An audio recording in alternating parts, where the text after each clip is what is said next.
All right.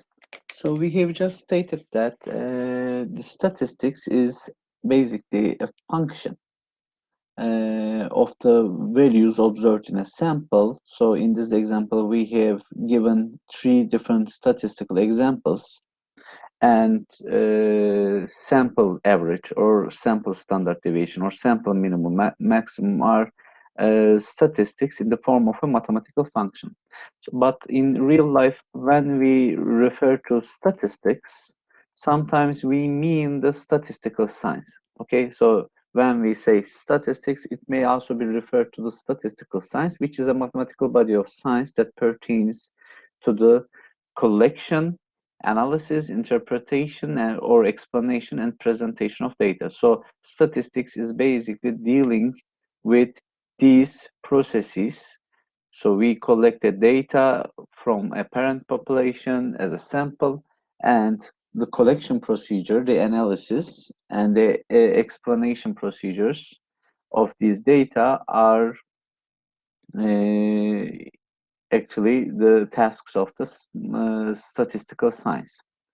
All right, so there are 2 main statistical methodologies that we use in data analysis. These are called descriptive statistics and inferential statistics. So in this chapter, we are going to learn about the descriptive statistics, and inferential statistics is going to be taught in the next semester in statistics for industrial engineers course. So what does descriptive statistics do? Descriptive statistics summarizes data from a sample using indices such as the mean or standard deviation. As it says, the objective of descriptive statistics is to understand the data itself. Okay, so when we collect a random sample from the parent population, the first thing that we need to do is to analyze the data itself, understand the data itself by looking at several statistics in the form of a mathematical function or in the form of a graphical representation. However, in inferential statistics, our objective is to induce information, okay, infer information on the parent population itself. So by looking at the data, by looking at the observations in your sample, your objective is to collect information about the parent population that the sample comes from. So we would like to infer information about the parent population, which is a lot of harder than collecting descriptive statistics, and it is also relying on the theory of probability so much. So there are basically 2 approaches, 2 methods in statistical analysis such as this. Okay, so a detailed description on the descriptive and inferential statistics are given in this page. The aim of descriptive statistics is to summarize a sample. We are not interested in learning about the population that the sample comes from, only trying to understand the sample itself here. However, in inferential statistics, our objective is to learn about the population that the sample is coming from. Now, in this chapter, we are just going to focus on the descriptive statistics. How can we analyze the data? How can we understand the data itself? And it is going to be possible with descriptive analysis method. Now, when you collect a sample from a parent population and record only a single attribute of that sample, for example, if you collect a subset of a random subset of undergraduate students in multiple university and record their heights only, okay, then the descriptive analysis of this data will be called a univariate analysis, because there's only a single variable that is collected from each member of the sample. Now, let's just say in the data, we are collecting 2 attributes regarding to each member of the sample. For example, for the students of the multiple university, we are selecting a random subset of them, and we are recording their height and also the weight of these students. In that case, the descriptive analysis of this data is called bivariate analysis because it is involved with two attributes regarding to each member of the sample. If the data keeps multiple values, by multiple values I mean 2 or more than 2, okay?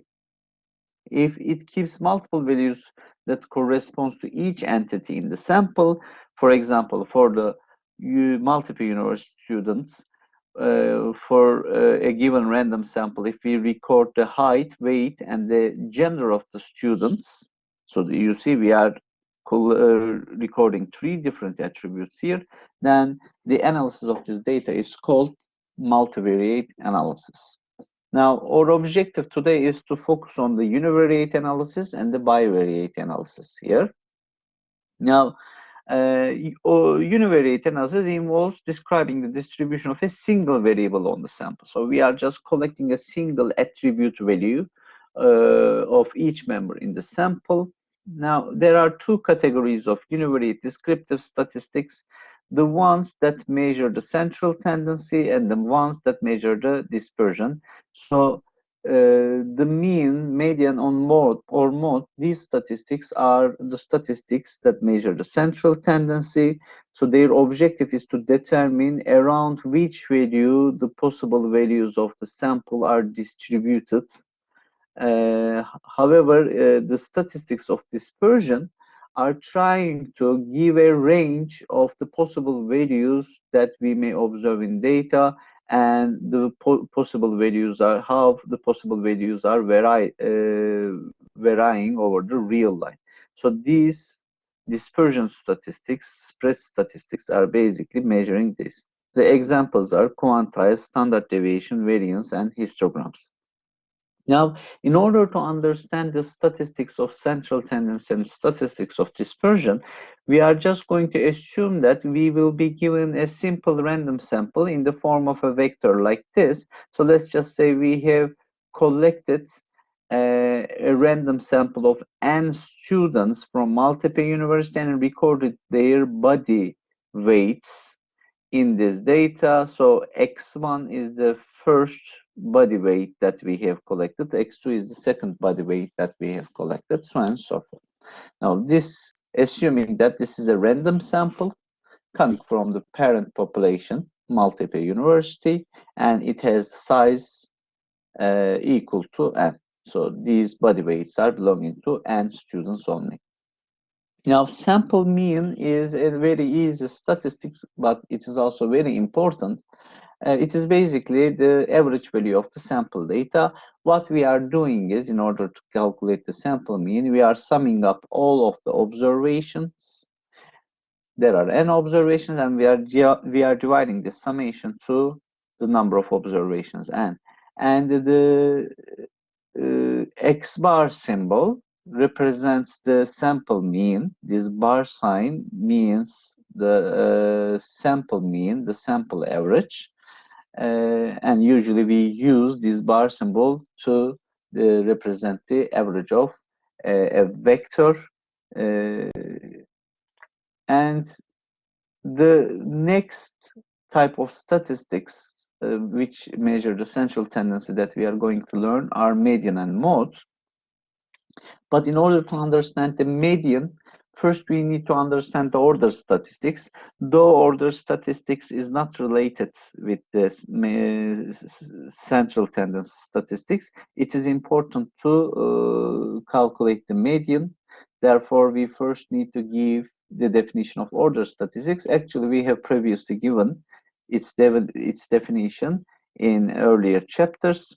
Now you see, when we collect the sample data, we collect it in the order of observation. So x1 is the first observed variable in our sample, x2 is the secondly observed sample, observation in our sample, so on and so forth. Now, these values may not come in an increasing or decreasing order because we are randomly selecting the data, and therefore the observations are being made randomly as well. Now, someone may be interested in an increasing sequence of these observations. Therefore, we may think about sorting this data from smallest to largest in a non-decreasing order, or let's just say increasing order. And in that case, we denote the smallest of the observations with x index parenthesis 1. So we have a subscript here again, but in the subscript, we are writing parenthesis 1. So this indicates that this is the smallest observations. The above index indicates that this is the first of our observations. However, this index with parentheses indicates that it is the smallest of the observations, and x sub parentheses 2 indicates that the second smallest of the observations, so on and so forth, and x sub parentheses n indicates that this is the largest of our observations. So basically, order statistics is a sorted version of the sample itself in an increasing order. Now we can calculate the median of the sample by looking at the order statistics. What does median mean? The median is the number or a value separating the higher half of the data from the lower half. So we need to identify a value here which separates the lower half of the data from the higher half of the data. So it depends on the number of observations, of course. If the sample size n is an odd number, in that case, we need to take the observation which is just in the middle, which separates out the data into two halves. And if the sample size n is odd, we take the median as the medium observation. Let's just say if we have 9 observations, 9 is an odd number. If we have 9 observations, then we need to take 9 plus 1, 10 divided by 2, the fifth of the observations, which would be just in the middle in the order statistics, as the median of this sample. However, if the sample size n is an even number, in that case, there will be two values in the middle of this order statistics. So we need to take the index indicated by n over 2 and n over 2 plus 1. Now let's just say n is an even number such as 10.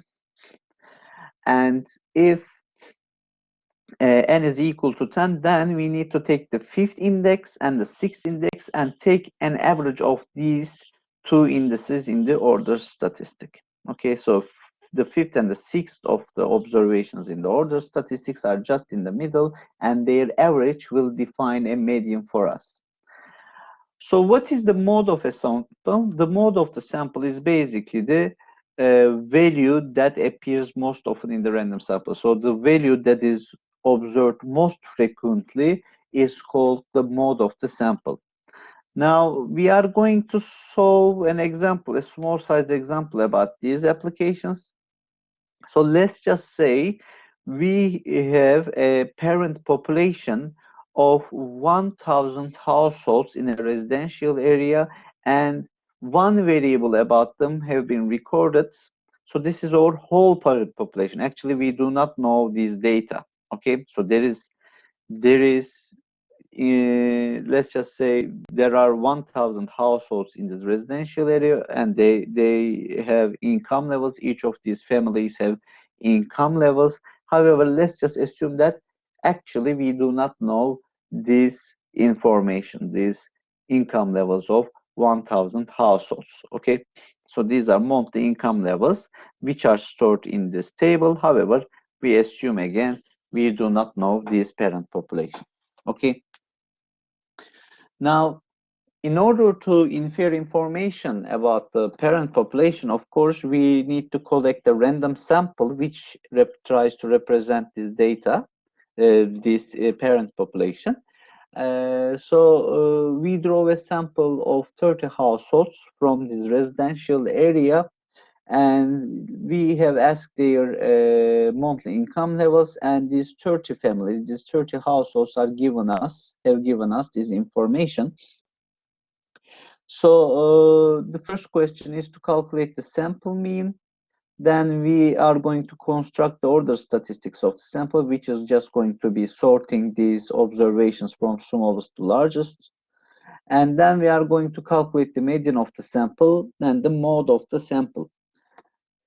The sample mean is basically 10,758.33 Turkish lira. So we are just going to sum up the observations and divide the summation to 30 to calculate the sample mean.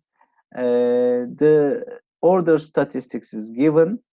As you can see, the values observed in the sample are sorted in a non-decreasing sequence. And the median will be calculated by taking the indices 15 and 16 in the order statistics, because 30 is an even number. So the two medium values in this order statistics are the indices 15 and 16. So we take the average of these two, and this 10,625 will be or median for this sample. And the mode is the most frequently observed value in the sample, which is going to be 10,250, which that is observed 5 times in the sample. Therefore, this is the mode of the sample. There may be more than one mode, of course, okay, in that sense. If we are defining the mode as the most frequently observed variable here, there may be more than one mode as well.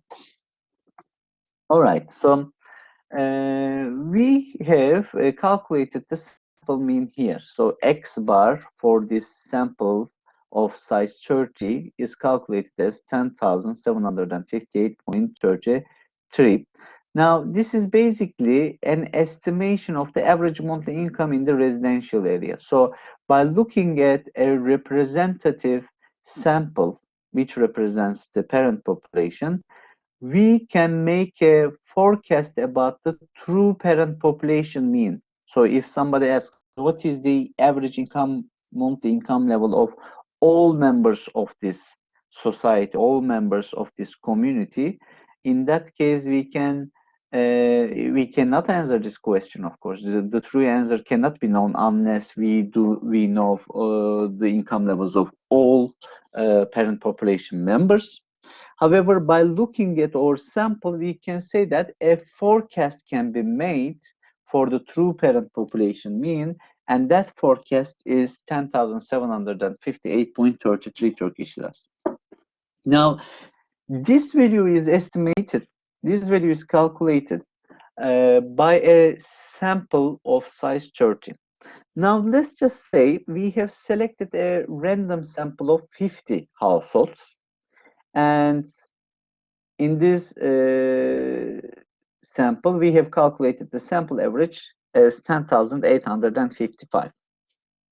And somebody else has selected 70 random households, independently from our selection, of course. And the estimate is calculated as 10,664.29. So as we increase our sample size, the estimates that we are going to get are going to be more reliable, because in statistics, we say that if your sample size is larger, then that sample would be a much better representative of the parent population. So the results that you are going to get from larger sample sizes are going to be more reliable. However, if you intend to increase the sample size, of course, the examination of the sample is also going to be costly. Now, as we have previously said, we actually do not know the parent population here, but let's just say we know it, okay? We do not know it, but God knows it, okay? So there are 1,000 observations here, and the true parent population mean is actually, which is denoted by mu, okay, the theoretical mean of the parent population, which is 10,696 here. Now, if you check these values, by using a sample of 30, size 30, we get a sample average. By 50, 70, 100, we get different sample averages. Of course, due to the random selection procedure, these values may be oscillated around the true parent population mean, but the oscillation size is going to get lower and lower if you increase the sample size. Now, we know that according to the law of large numbers, this value, the sample average, is just going to converge to the true parent population mean in the end, because if you increase your sample size to 1000, this is basically calculating the true parent population mean, right? Therefore, we should say that we need to rely on the results of larger sample size.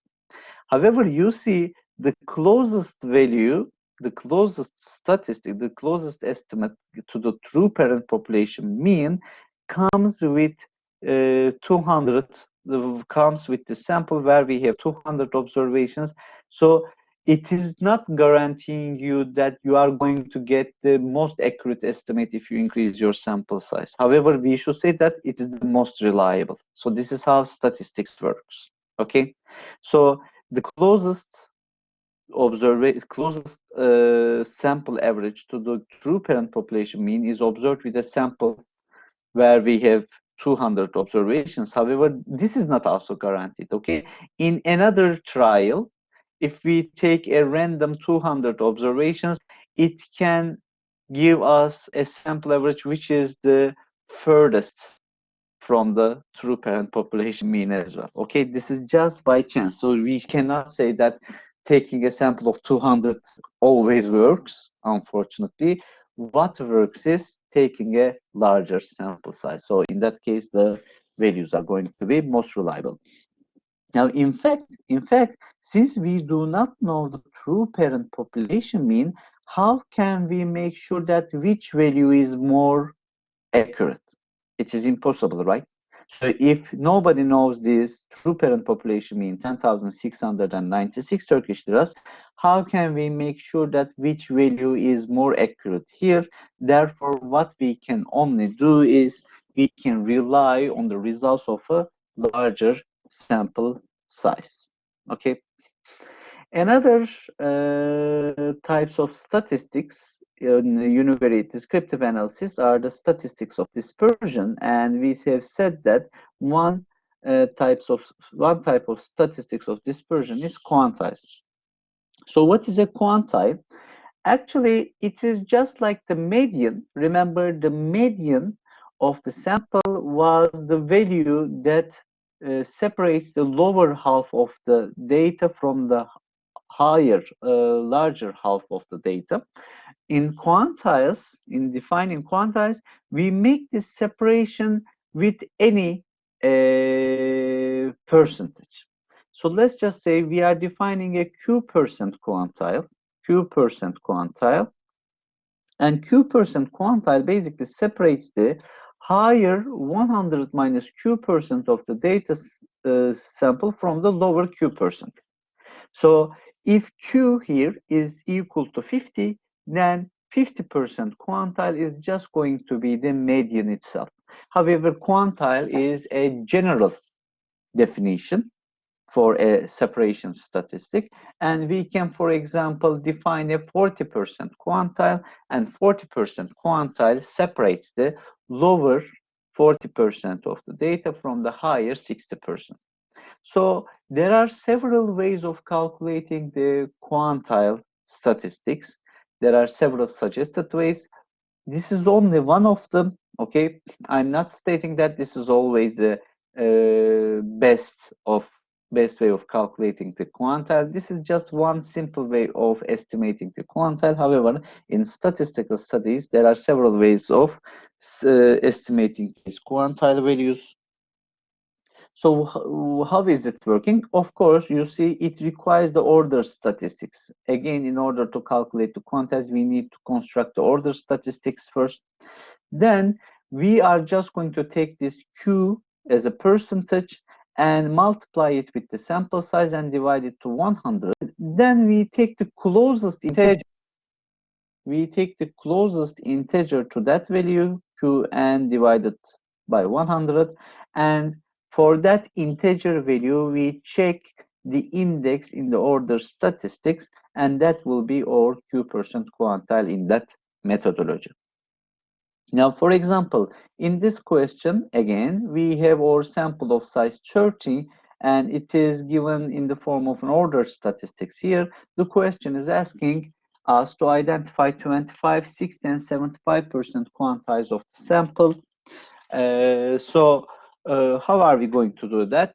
So for 25%, we will calculate 25 times the sample size divided by 100. It becomes 7.5, and the closest integer to that is 8.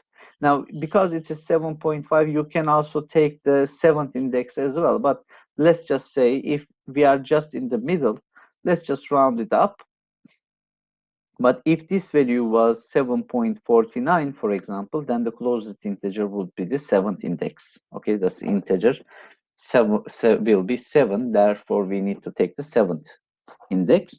However, 7.5 is, let's just say accounted as 8. The integer, the closest integer, is accounted as 8. So 25% quantile will be observed in the 8th index. And the 8th index in the order statistics is 10,000. Therefore, this is the value which separates the lower 25% of the data from the higher 75% of the data. Now, the 60% quantile is calculated as, we need to determine the index that we need to check for 60% quantile.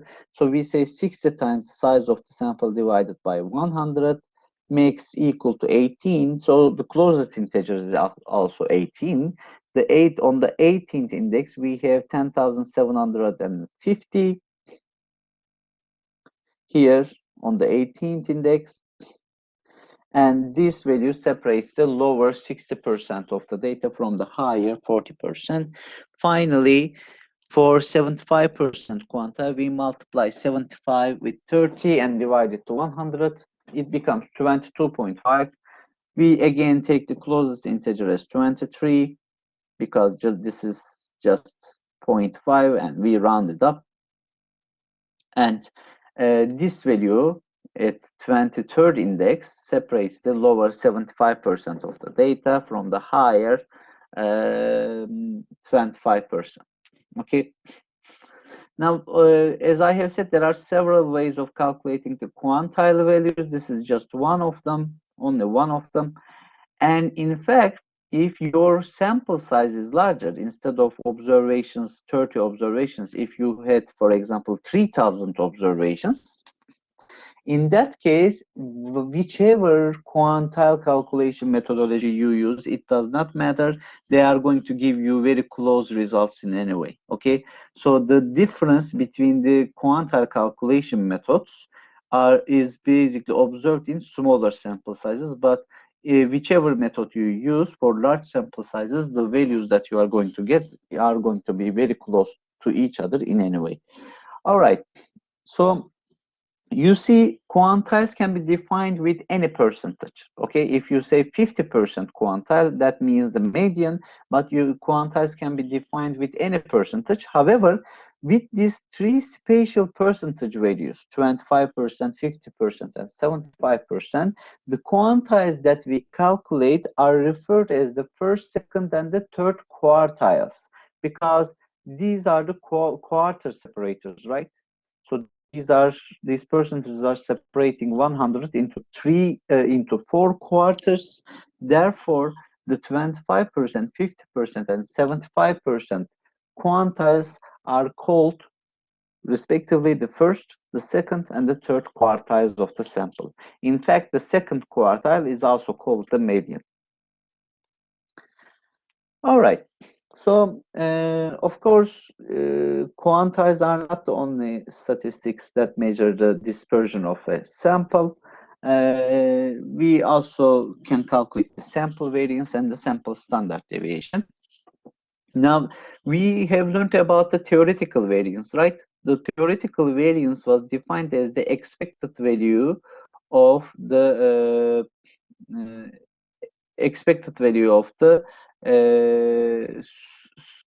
basically squared deviations from the expectation, right?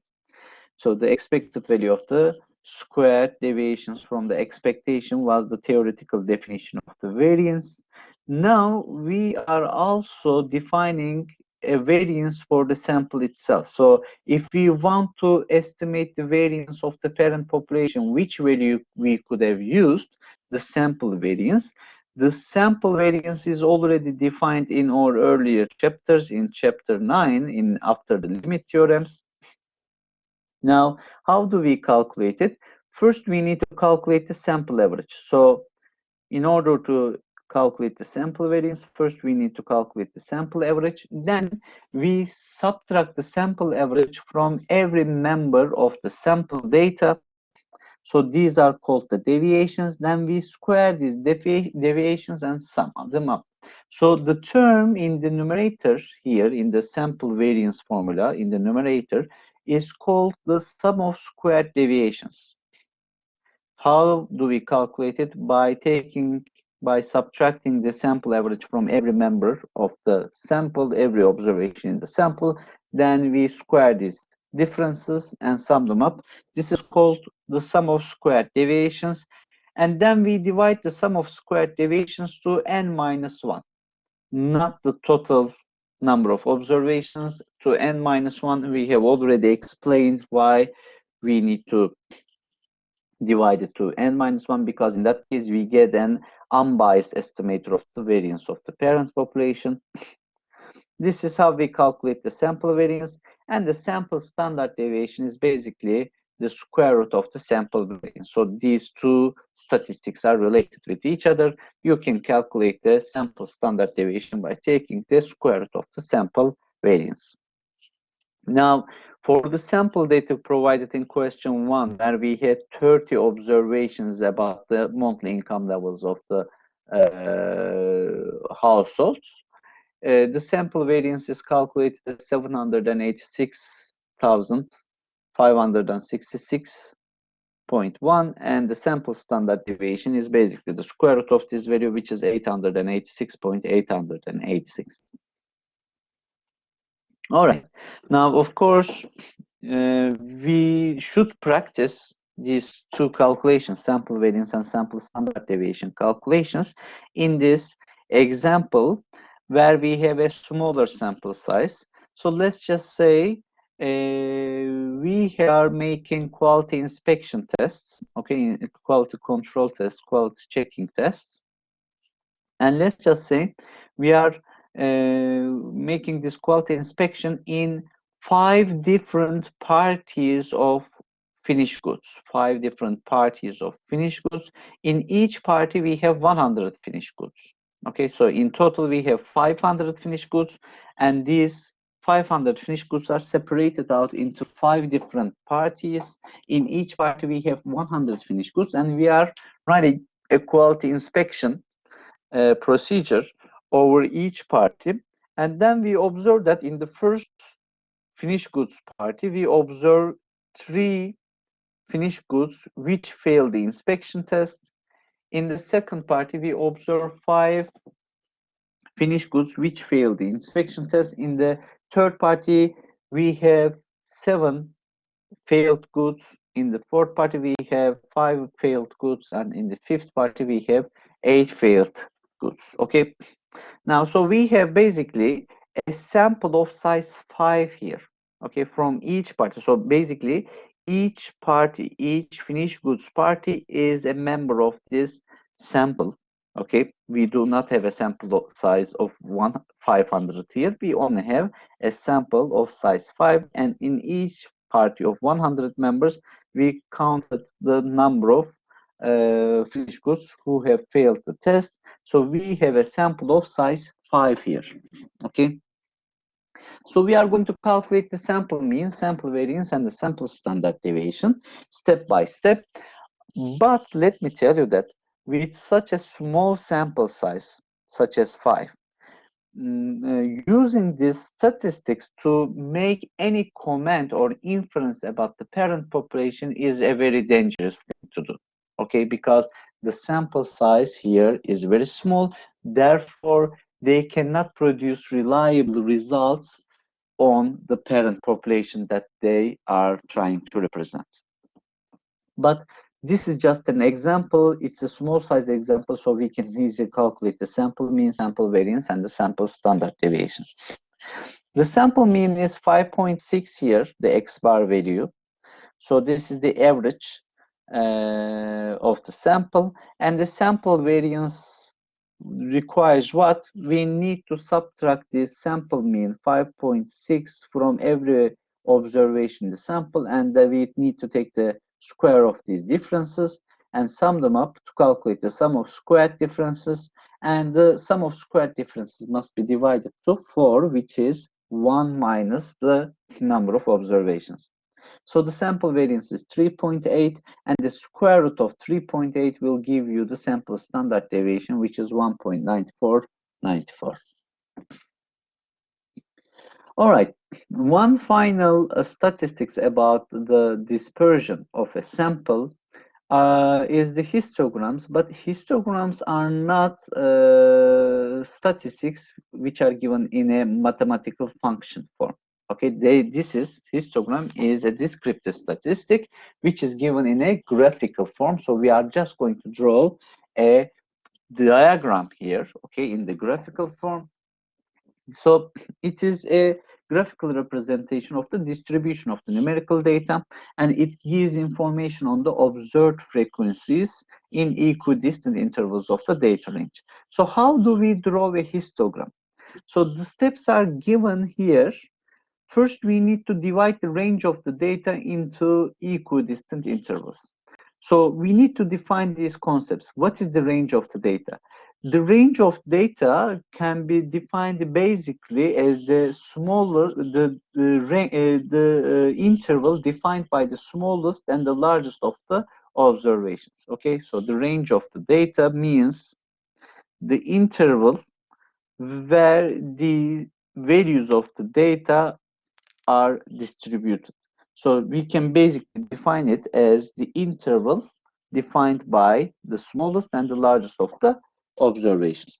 So we need to divide this range, we need to divide this interval into equidistant subintervals. So what does that mean? We need to divide this range into equally long but disjoint intervals.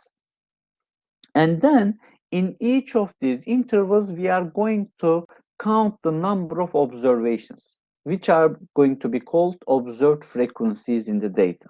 Okay, so because these intervals, equidistant intervals, are disjoint from each other, of course, every observation is just going to be falling into one of these subintervals, one of these equidistant intervals. Okay. So we are counting the number of observations, which is also called the observed frequencies. Then on the horizontal axis, we write down the intervals, and on the vertical axis, we write down these frequencies and we compose a bar chart. This is basically how we create a histogram. Now, let's just say we have this sample of 30 observations. These are the grades of the final exam in 405 class in the previous year, let's just say. And what we are going to do is, first we are going to determine the range of the data. Actually, the smallest of the observations here is 17 and the largest of the observations is 91. However, theoretically, an exam grade can be between 0 and 100. Therefore, it's also possible to define the data range as 0 and 100 interval. So we divide 0 and 100 interval into, let's just say, 10 equidistant intervals. If we could have divided it to 5, we could have divided it to 8. It doesn't matter how we define this number of equidistant intervals. However, for such a sample size of 30, it is not a very good idea to define too many equidistant intervals. Okay, so because we have a small sample size here, the number of equidistant intervals should not be very large as well. However, for example, if you have 300 observations, in that case, you can divide the data range into 50 subintervals, for example. So it is basically up to you, but you need to be very careful in defining the number of equidistant intervals. So if you are going to divide the data range into 10 equidistant intervals, your first interval should be from 0 to 10, where 10 is not included in this interval because it is going to be included in the next one. The second interval would be 10 to 20. Again, 10 is included, but 20 is not. The next interval will be 20 to 30. 20 is included, but 30 is not, so on and so forth. In the last interval, both 90 and 100 will be included. Then we are going to count the number of observations. We are going to count the number of observations in each subinterval. In 0, 10 interval, there is not any observation, as you can see. But in 10, 20, there are 2 observations, in fact, which are 17 and 19 here. In the third interval, 20, 30 interval, we have 3 observations. We have 29 here, we have 25 here, and we have 24 here. So on and so forth. Basically, we calculate the observed frequencies in each subinterval, and when we draw a bar chart using these observed frequencies, we get an idea about the distribution of the parent population. Now, by looking at this small sample size, this very small sample size, we can state that the distribution of the final exam grades in a parent population, so what is the parent population? All of the students who have taken the final exam of this class so far, okay, in the history, not just in the last year, but in the history, all of the students who have taken the final exam of this class is the parent population, and their final exam grades is the parent population values. However, we do not have any information about all of those. We only have an information about last year's grades. And by looking at the histogram of last year's exam grades, final exam grades, we say that the parent population distribution is almost symmetrically distributed around a value between 40 and 50. In fact, we can calculate the sample mean or the sample median to identify this value or estimate this value. And also the shape of this bar chart, it tends to look like the normal distribution, right?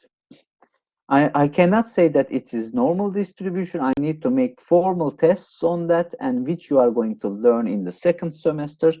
However, without making any formal test, by looking at this histogram, I can say that normal distribution here can be a candidate as a distribution of the parent population. I am just saying that it is a candidate. I'm not saying that it is. But by looking at this histogram, I can say that normal distribution can be a good candidate to model the distribution of the parent population. So histograms help us to determine the candidates for the parent population distribution. Okay? All right, we are going to continue our class in the next video.